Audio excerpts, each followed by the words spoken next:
யார் இவர்கள்? ஏன் இவ்வளவு தூரம் நடந்து போராடுகிறார்கள்? இவர்கள் மகாராஷ்டிர மாநிலம் பால்கர் மாவட்டத்தில் நடைபெற்று வரும் போராட்டத்தில் பங்கேற்றுள்ள ஆயிரக்கணக்கான மக்கள். MGNREGA 2005 சட்டம், விக்சித் பாரத் கிராமீன் ரோஸ்கார் மற்றும் ஆஜீவிகா மிஷன் மசோதாவால் மாற்றப்படவுள்ள பின்னணியில் இந்த போராட்டம் நடைபெற்று வருகிறது.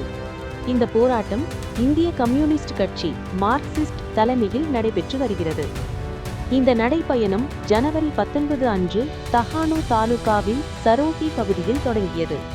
முதல் கட்டமாக மனோர் பகுதியில் இரவு தங்கிய மக்கள் தற்போது பால்கர் மாவட்ட ஆட்சியர் அலுவலகத்தை நோக்கி நடைப்பயணம் மேற்கொண்டு வருகின்றனர்.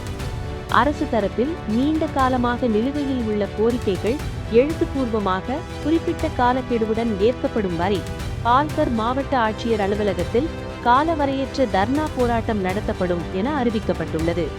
இந்த போராட்டத்தின் முக்கிய கோரிக்கைகளில் காடு உரிமை சட்டத்தை முழுமையாக அமல்படுத்துதல், பயிரிடுவோரின் பெயரில் நில உரிமை, MGNREGA மீட்பு, ஸ்மார்ட் மீட்டர் திட்டம் ரத்து, பெசா சட்டம் அமல்படுத்துதல், தொழிலாளர் சட்டங்கள் ரத்து, வத்வான் மற்றும் மூட்பே துறைமுக திட்டங்கள் ரத்து, குடிநீர் மற்றும் பாசன வசதி, கல்வி, வேலை, ரேஷன், சுகாதாரம் ஆகியவை இடம்பெற்றுள்ளன.